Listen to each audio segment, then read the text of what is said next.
Bonjour à tous, je vous invite à vous abonner à cette chaîne, à aimer, à partager, à commenter ces vidéos, c'est très important. C'est une manière de nous soutenir. Merci à vous tous. Et tout de suite, la chronique de Cécile. Bonjour Cécile. Bonjour Clémence. Alors, de quoi allez-vous nous parler aujourd'hui, Cécile ? Alors, je vais vous parler de la laïcité, les chemins de la laïcité de l'île de Parlez Ré bien dans le micro. à la Sarthe. Mais d'abord, je voudrais vous partager ces quelques mots de Gad Elmaleh prononcés lors de la promotion de son film « Reste un peu » sur le plateau de quelle époque ?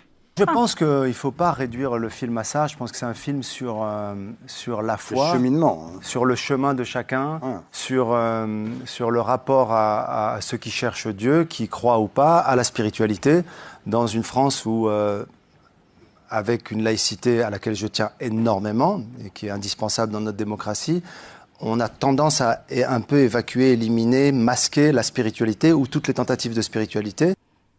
Et donc cette laïcité qui est si chère à notre démocratie, comme le dit Gad Elmaleh, on en entend parler tous les jours, elle est bafouée dans nos écoles, elle est bafouée dans nos rues, mais au moins elle permet aux plus courageux de renier notre histoire et de renouveler notre patrimoine culturel. Ainsi, Gérald Darmanin se félicite-t-il de la réouverture de la mosquée d'Allonnes.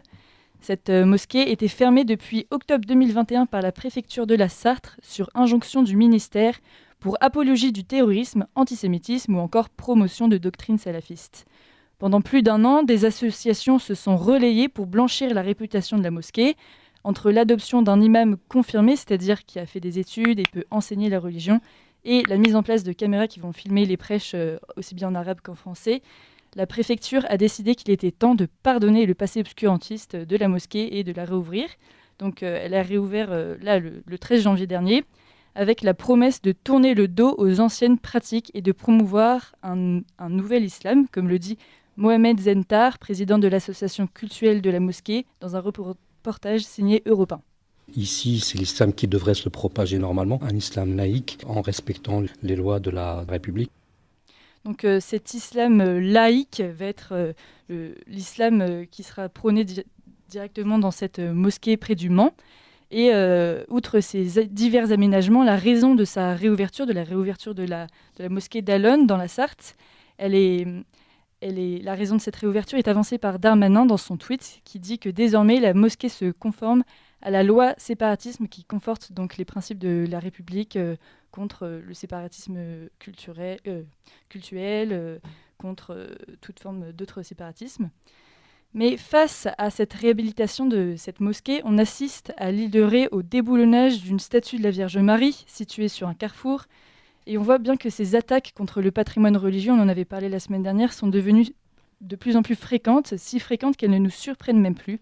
Pourtant, pendant l'été 2020, l'association de la libre pensée, qui défend... C'est toujours la même association. Oui, bien sûr. Et donc cette association, elle défend la laïcité et elle a saisi la justice pour obliger la municipalité de la Flotte-en-Ré à retirer la statue de la Vierge, le tout en invoquant la loi de 1905, évidemment.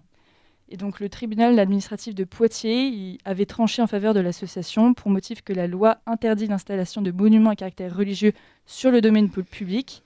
Donc on va pouvoir voir la disparition de beaucoup de calvaires, beaucoup de petites croix qui étaient sur nos carrefours. Parce que là, la municipalité est obligée d'agir et de déboulonner cette statue. Mais vous, chers auditeurs, vous pouvez agir contre cette énième attaque en signant la pétition qui est en cours et qui regroupe déjà plus de 33 000 signataires. Parce que désormais, on l'a compris, nous devons défendre notre patrimoine par ce moyen ou bien laisser raser nos églises et vandaliser nos calvaires. Merci beaucoup Cécile. Est-ce que vous connaissez peut-être l'adresse pour la pétition ? Vous nous la donnez en zone libre tout à l'heure ? Oui, je ferai ça. On va préparer l'adresse parce que je suis sûre que ça intéresse beaucoup de nos auditeurs. Et puis, oui, vous parlez de laïcité. Le problème de la laïcité, c'est que c'est un peu un filet dans lequel on peut se prendre nous-mêmes. On voit bien, vous l'avez dit, avec ces statues de la Vierge Marie qui étaient empêchées d'éboulonner au nom de la laïcité, les crèches également.